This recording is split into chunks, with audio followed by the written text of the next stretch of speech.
He led Chanton out of the foyer and into the first of the drawing-rooms, apologising as he did so for the dust. "Years have passed since last time I opened these doors," Thibault admitted.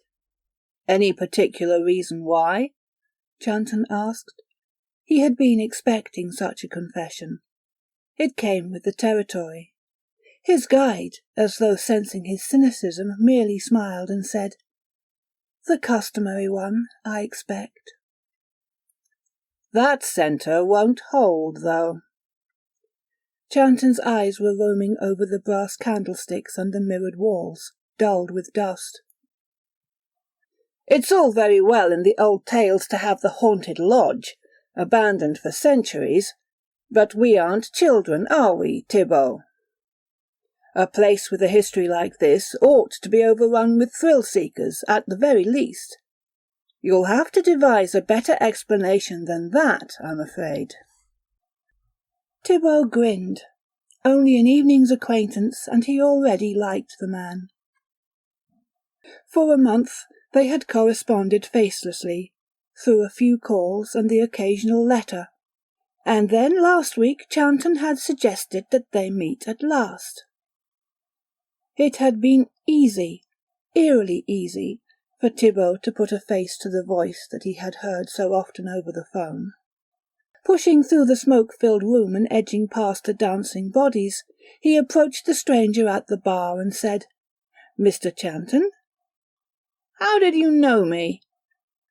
Chanton's voice had a dull redolence that could occasionally deepen into something like interest, tarnished copper held to the light.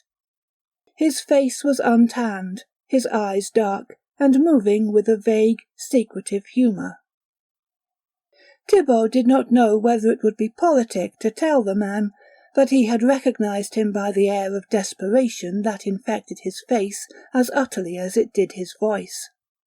That it was so palpable that the women avoided him as though they suspected that he would have them in a back room if they were not cautious. That the men watched him the way you keep your eye on a dog, to see that it doesn't slip its leash. But Thibault was a politic man, and so he said that he had only made a clever guess, and Chanton seemed satisfied with this reply, and even more so when he saw the keys that Thibault pulled from his jacket, keys to Eston Place. They had wasted no more time in the company of strangers, but had gone with all speed into the night.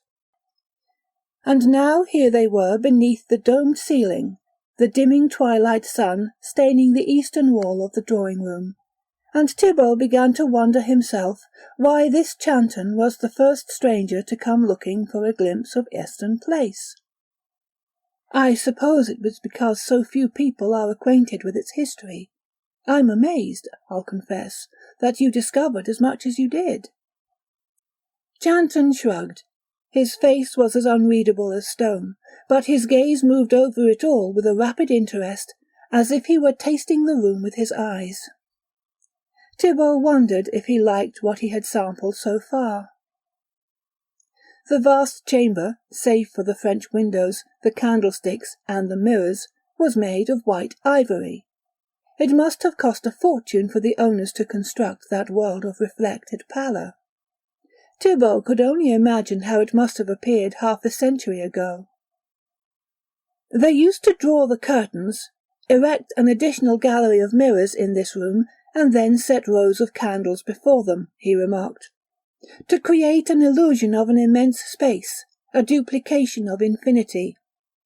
It was one of the great exercises performed by adherents of the conclave, the ability to concentrate upon the darkness between the lights and consider that infinity with delight rather than horror. I was told by my grandfather that the experience was something like water torture, and that many could not stand it. They left their chairs and fled into the daylight, never to return. The conclave, they called themselves? The secret conclave of the grotesque sublime, Thibault nodded. Chanton shivered in that ivory drawing-room, but the smile somehow, perversely, reached his lips. What a mouthful! But accurate enough, it seems. Their only concern was to discover more ways in which to create this sensation, what they called the highest experience available to the senses. Fear? Fear itself. And cults these days think they're edgy. Chanton had been disappointed too often in the past to keep the bitterness out of his voice. He did start for a moment when, as Thibaut led him out of the ivory drawing-room, he fancied that he saw a shadow, tall as an elephant, darken the far wall momentarily. But when he turned and saw nothing, he laughed at what tricks his own hopes and fears could play upon him. These tricks seemed to make up the very fabric of his life. They next entered a hallway, again with walls of white. Ornamented tusks of black wood protruded from these walls, and it was with caution that the two men negotiated past them to the chamber beyond. In spite of himself, Chanton could not help marvelling at the sheer, obsessive attention to minutiae that had consumed the builders of Eston.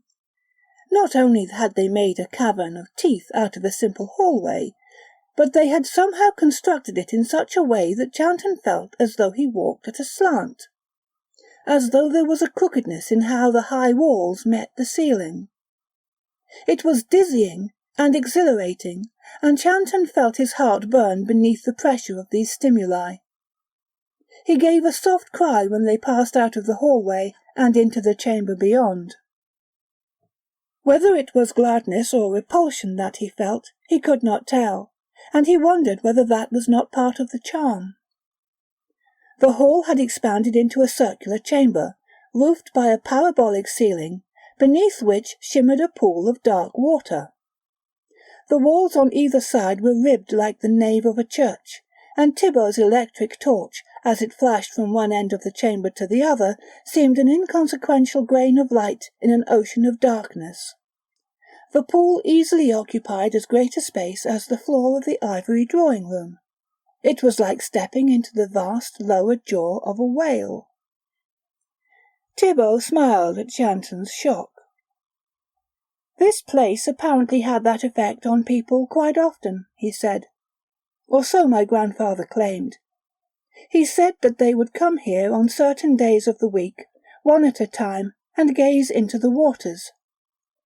Some of them fancied that they saw a dark thing move beneath the surface, but they never— Chanton was only half listening to the man, his talk of afternoon rituals and rites of initiation. He was suddenly aware that he had grown hot, uncomfortably so, in the last few minutes. Even after removing his jacket, he felt a trickle of sweat crease the back of his shirt. "Did you hear something?" Thibaut asked abruptly. When Chanton merely returned his look, he said, "Give me just a moment and I'll be right back. I don't think this place has been troubled with intruders before, but it's always best to be safe, don't you think?" Chanton gave a brief nod. Once the man was gone, he stooped by the side of the vast pool and cupped some water into his palms, lifting it to his burning face like an offering. He happened to raise his eyes, and when he did, nearly stumbled back.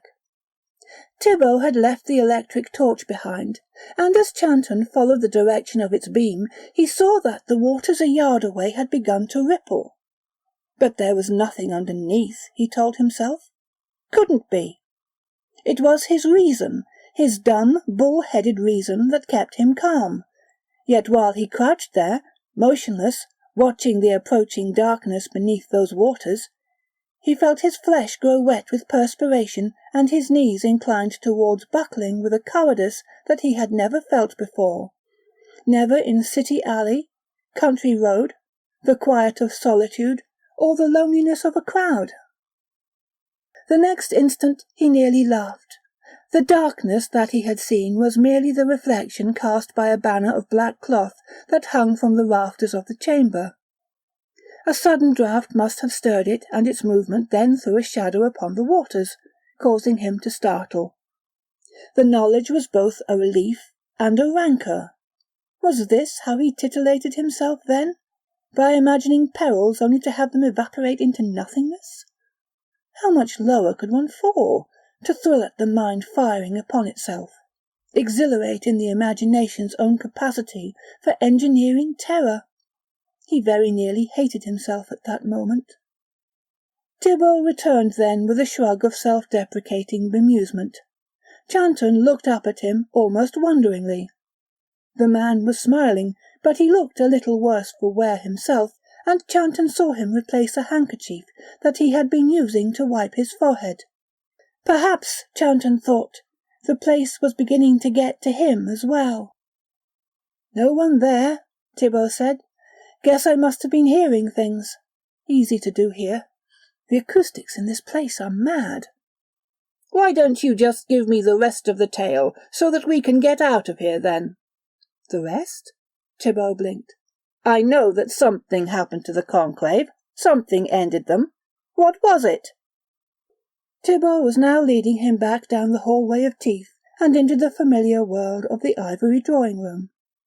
"I thought that you wanted to see the rest of the place first." "I have seen enough," Chanton said each syllable distinctly, each word more bitter than the last. This man was a mystery, Thibault decided. His words were full of self-loathing, but the way that he glanced at Thibault occasionally with that look of wordless desperation convinced Thibault that he was longing to be dissuaded from his despair. He was a man who would have loved for some epiphany, no matter how dark and dreadful, to catch him fast and hold its truth to him like a knife. "Well," Thibault chose his words carefully, "my grandfather said that the adherents of the conclave were always hoping that their constant watchfulness, their ardent devotions, would be rewarded with a sighting of the ultimate horror. Towards the end, some of them even claimed that occasionally they glimpsed it, most describing it as a shadow, a moving darkness, and said that it had finally come into its own.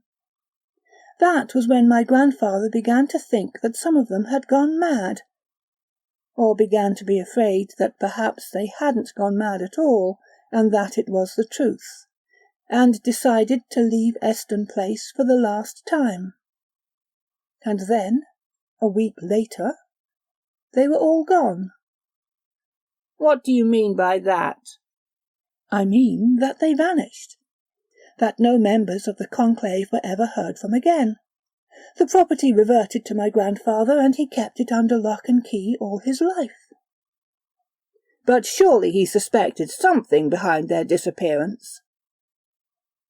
"Oh, he had his suspicions, certainly," Thibault conceded, "but they were hardly the sort that the police would have cared to hear. The long and short of it amounted to his belief that they had succeeded in their endeavours." "You mean they came face to face with the ultimate horror?" Chanton laughed. "So he said." Thibault chuckled as well. "It's all so ludicrous, isn't it?" "God help me," Chanton suddenly said, his face white as the ivory wall by which he stood. "As perverse as it may sound, I want to believe your grandfather, but then my mind throws up 1,000 objections, yet, when I've convinced myself that I should walk out the door, I remember the odd, disjointed impressions that I've experienced myself, and begin to doubt my very doubt. Christ, I thought I saw what your conclave imagined twice already this evening, that moving darkness." "What are you talking about?" Thibault stared at him incredulously. "I'm not sure myself," said Chanton, "but I have a favour to ask of you. Will you give me leave to remain in this place for the rest of the night?" "My grandfather said that men like you would come one day," Thibault said, "and that this place would be a danger to your sort." "It would be more dangerous to lock me out." "Perhaps you're right." Thibault shrugged, disclosed the keys in his open palm. "The place is yours for the night." He left Chanton there and departed alone into the warm night.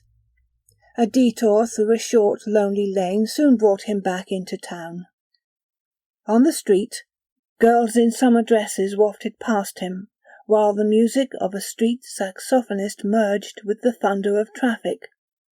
He stopped to buy a coffee from a street vendor, considered throwing the street player a dime for a short rendition of the Dies Irae, thought better of this whimsy, and returned home by the most well-lit and peopled path that he knew.